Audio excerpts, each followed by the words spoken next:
I'm not critical of Bishop, the district superintendent, because you see they had a lot of problems to handle. But the bishop made promises that he didn't keep. And I saw 2 letters from him that proved it. I'll give him credit. The second letter, he asked forgiveness for breaking his promise. And you see, this broke this man.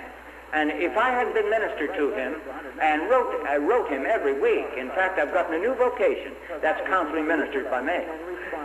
And when the church retired me, they retired my secretary. My secretary, 24 years, they said, you'd be lost without her.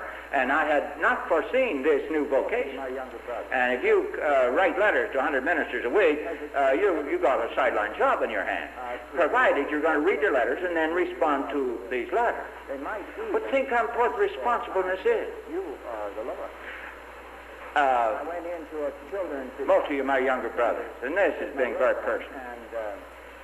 Does it ever frighten you to feel that children look up to you and really love you, and they might even think for a time that you are the Lord? I've been loved by children. I went into a children's department one Sunday with my robe on, and the child went home and said, Jesus came into our room today. And believe me, that scared me, frightened me. I've been loved by children, and I love them. But I'd be afraid to be loved by them if I didn't trust the Lord. And I just want to trust Him more and love Him more, because I can only be trusted if I trust Him. But it's a profound thing to be trusted. And it's a terrible thing to let people down. And we will let each other down at times. If we do, we need the grace to say, well, I let you down. And then, by His grace, make a recovery. But here are 3 likenesses of the Christ image. Living marked by giving, not getting, by caring, not ignoring, and by responsibleness. Now, we might put it another way, and that is this. We might say that in this image of the self, there's the assumption of the love of people. And I believe this is valid, absolutely valid. You ought to love me, and I've said this to a few of you before. You ought to love me. Why? Because of any merit of mine? Oh, no. Because of my Father. And because of the price that the Lord paid for me.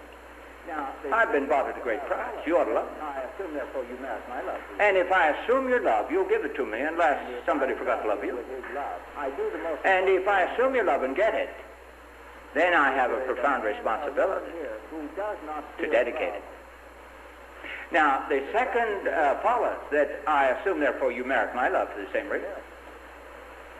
And if I love you with His love, I do the most important thing anybody can ever do for you. If there is a man or woman here who does not feel loved, the fact that you're here is a miracle. It's a miracle. But if you feel loved by one person, there's hope for you. A man made a study of 200 schizophrenics. He discovered that not one of them had a pet as a child. Now, he didn't have enough evidence to draw a real conclusion, but he came so far to think that if a child has a love object, he has a chance of being a good citizen. You know, this study was made in New Jersey a few years ago, I think by the Commonwealth Fund, of delinquency. They figured out if a boy had a mother who loved him, even though she was a prostitute, he had a good chance of being a citizen. I give you the most precious gift. So, what is the sign that this image has the likeness of Him if I assume that you merit my love? Why? Because of the price He paid for it. And if I love you with His love, I give you the most precious gift He can give to you. It's His love coming through me to you. And this is what I prayed in the staff the other day, that prayer is opening our lives to Him, then opening our lives for Him. And if we don't open them for Him, we more than likely haven't really opened them to Him. Now, there's one final sign, and that is that we assume God's love. He loved us before we were ever born, and He loves us now. And you can't get away from His love. He loves you totally. You can't possibly make Him mad. You can't anger God. If you could, He wouldn't be God. He loves totally. I usually get my... Buttrick said God doesn't wound, He woos. If you love yourself, you love everybody else as you do. Now, this matter of love is, to me, very interesting. Meister Eichert, I bought his book down here, but I had a quotation from him that I don't know where I got. I usually get my quotation from people who found it. But Meister Eichert said, if you love yourself, you love everybody else as you do yourself. As long as you love another person less than you love yourself, you will not really succeed in loving yourself. But if you love all alike, including yourself, you will love them as one person, and that person is both God and man. Thus, he is a great and righteous person who, loving himself, loves others equally. But I would add, only when he loves with God's love, responding to his love, then it overflows to him and then to other people. I don't know what you think of Walt Whitman. I always had the feeling that he had a new dimension to his mind. And if I were a boss of people's readings, I would get down on my knees and beg everybody to read The Leaves of Grass. In his Leaves of Grass, Walt Whitman is talking about the glory of being a simple, separate person. When the archaeologists look at this... Has it ever occurred to you that only once did the earth enshrine itself in life? And once and only once did life move across the threshold of reflection. So for life and for thought, there's just been one season. When the archaeologists look at the strata of the earth marked by the Pliocene age, there's no sign of man. But the next strata, there's chip flint. And when man is discovered, he's scattered from Cape Horn to Peking. He already makes fire. He came so silently. But are you aware that man's irreplaceable? Because in every gift he's irreplaceable. Body and the witness of love to the mother. Profound thing to which we're entrusted. I want to ask you a personal question. Have you ever also stopped to think that the moment of conception, you were one of 4 million potential births, conceptions? Because in every gift of the father's body and the witness of love to the mother, there are 4 million sperm. I want to ask you a personal question. Why was it you? I like this. And at that moment, God gave you being and infinite possibilities of becoming. And the only limitations are what have been imposed that he loved himself and that other human beings loved themselves. He never doubted was a supreme achievement. I like this of Whitman, the glory of being a simple, separate person. The wonder of sheer existence seemed to him the greatest of wonders. That he loved himself and that other human beings loved themselves, he never doubted, was a supreme achievement in the full becoming of each person. While Whitman loved himself, he always made it clear that one of the conditions of self-love was the love of others. When he celebrated his own existence, he celebrated that of all human beings. Whoever walks a furlough without sympathy walks to his own funeral dressed in shrouds. You, I'm sure, remember his poem when he said, I'm the man I suffered, I was there, the disdain and calmness of martyrs. The mother of old condemned for a witch, burnt with dry wood, her children gazing on. The hounded slave that flags in the race leans by the fence, blowing, covered with sweat. The twinges that sting like needles, his legs and neck, the murderous buckshot and the bullets. All these I feel are end. Agonies are one of my changes of garments. I do not ask the wounded person how I feel. I myself become the wounded person. Behold, I do not give lectures or a little charity. When I give myself. So it seems to me that as we grow from the distortion of the self to the likeness of the Christ image, these are the signs of growth. And these are the signs by which we measure growth. Living marked by giving, not getting, by caring, not ignoring, and responsibleness is their assumption of the love of people. I'll have to be honest with you here and say, not until about 7 years ago did I finally come to believe God loved me. Really believe it and feel it. And that people love me. The distortions of the image. I talked it for a long time. Finally, about 7 years ago, it became a reality. And I'm grateful for it. And I pray for it for you. Now, there are many other things we could say. We don't have time to develop the distortions of the image. The image can be such that one focuses on failure and is therefore headed toward failure. And I'd like to give the rest of my life with all the ministers who are in the psychosis of failure and see them move from the focus in failure to the power of the Lord. And whenever a man can make that shift and become free for it, a profound thing. Or the focus in contrast. Think how many ministers don't have a DD and how painful this is when a DD doesn't amount to anything anyway. From now on, you do me honor if you just call me Roll. Because, frankly, I think a doctor's degree... when Mrs. Griffin the other day called Dr. Bachman, Mr. Bachman, I just sort of loved her a little extra. Because I just wonder if we ought to have a caste system. Some of us work for a PhD and it costs us money. But if we can't forget it, it's a curse. If a man doesn't have one and can't forget it, it's a curse. And if he has one and can't forget it, it's a curse. And so the important thing is that if I got one, more than likely this is my way of meeting the requirement to serve. But if I can't forget it, I won't be understood. But anyway, the psychology of contrast. One man is humorous, and another man can't be. And, one man he's a natural star, and everybody oohs and ahs when he gets up. And this shrivels him. The only man to contrast ourselves with is what we can be. And it's just wonderful to see a man come finally to accept himself. I wish you could have heard J.F.B. Meyer.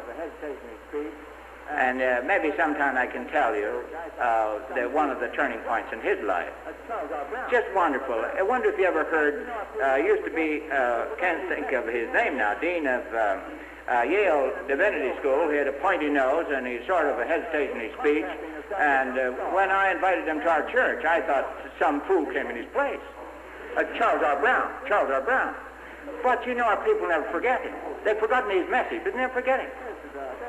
Now, he could have been a mediocre preacher who's contrasting himself with some star and been mediocre and painful.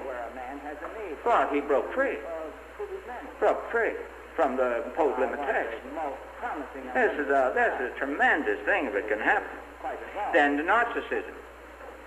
And we could talk about this with great length, where a man has a need, for instance, to prove his manhood. One of the most promising young ministers in America is quite involved with his secretary. And this isn't all. This is a trend. And there's a reason for this. But he, even though he has a lot of insight, he doesn't understand this. And it's going to threaten his whole life. You see, so often a man does this which will reassure his manhood. This is one of the aspects of the narcissistic. He's focusing on himself. The focus may be in the child of the past or visions of self-glory, which becomes painful and painful to everybody. The focusing in perfectionism, self-importance. There's so many ministers get so self-important, and then they change their voice. And then often they get painfully serious. Well, you find yourself almost being for what they're against. I one time not long ago, I heard a man talking nonviolence, but he was so mad about it. Oh, he's so mad. And I thought, this is strange. Here's a man so mad about nonviolence. And why was it? I not long ago heard a minister in Virginia talking race relations. You know, he wasn't mad when he was talking about it. And you know, the interesting thing is he didn't expect resistance. And he didn't get much. He got some, but not much. Now, if he'd expected it and looked it and felt it, well, he'd have gotten more. It was remarkable. He actually let people have the right to differ. Gave them the right to differ. If God says you can finish starting with like, preacher ought to have the same feeling. There's so many sour-looking preachers. When Dr. Jordan was talking the other night, every now and then he'd smile, and I thank God for his smile. He not only smiled with his mouth, but he had laughter in his eyes. He didn't have an undertaker's grin, but he had laughter in his eyes. And it's wonderful if occasionally a minister can laugh with his eyes. You know, I heard that Bishop McConnell one time got drunk. Now, I don't quote me, but this was told me by somebody close to him, that he one time went to a tempers meeting. And up front there was a tight woman, emotionally tight, and sour and bitter, and warmed over saint, and unhappy. And she finally said, not one drop of liquor ever passed these lips of mine. And Bishop Cromwell went out and got drunk. And if I'd have been there, I'd have gone with him, I think. I was so impressed when Dr. Neely told me that he was going to teach men to talk in the same voice they use in the bathroom. That isn't an exact quote, but that's the spirit of it. This focus in self-importance, and this can be carried to the point where you think you're God. The church is yours, and the whole world is on your shoulders. And this is the time. I was at this point, and I developed all kinds of physical symptoms. And one day, the Lord helped me discover that He was God. I was one of His humble children. It was a tremendous discovery. The focus may be in rigidity, it may be in guilt, it may be in the poor worm, or it may be in Christ. Let this mind be you, it is in Christ. Now, let's just say one or two more things. How can we grow from the distortion into the likeness of the Christ image? Into freedom. Into the person through whom He has maximum freedom to fulfill His purpose. Well, I like the whole pattern of the New Testament, of the New Testament Beatitudes. It all builds up to becoming a son of God. And after that, there are things that what happen if you are God's son. I told a few of you, I heard Karl Lasky of England one time talking to John Wesley, and he said there are three kinds of Christians. The friends of God, they can't be discouraged. The saint, he can't be insulted. Now, we might stop here a moment. You always know what your image of you is if you're easily insulted. My son says you don't know when to get mad, but that's his diagnosis, and I have my own. There are some answers to that which I'll not burden you with. But the saint can't be insulted. If you're too easily insulted, well, then you're vulnerable. And you have a right to this, but you want to grow. He said, but the sons of God can't be destroyed. And he said John Wesley was the Son of God. And you notice the Beatitude said, if men revile you and persecute you. And I like the pattern of the New Testament Beatitudes there. You'll be blessed are those who are poor in spirit. I have lived by those, and I've found them a tremendous guide and long growth. Now, what are the steps? Well, tomorrow night we're going to think about prayer, and then we'll go on to think about some other steps in this process for the moment. Then the next night, the greater mastery, and the final night, the new judgment. The new judgment. But what is the process? Well, in fellowship and in meditation to try to find out where we are. This is number one. Second, in fellowship with our wives, our sweethearts, our children. Both our children are very frank with me, and it'd be interesting to hear them. This doesn't mean they don't love me. This means they do love me. But the people close to us, if we listen to them, and if we can tolerate what they say, we can get a lot of help. Another way is in fellowship, in a group fellowship. And that's why I think group therapy is tremendously valuable. And there are many forms of group therapy. I think another form is to have one person you can trust. He doesn't have to be a great counselor, just somebody who you can trust. And I find by having men write me and responding, this seems to be important. But you see, some people need help to become free to respond to the grace. And there's just no question about this. I want to conclude with this story. I was in Anderson, Indiana last fall when a young minister came to me who had been with Billy Graham.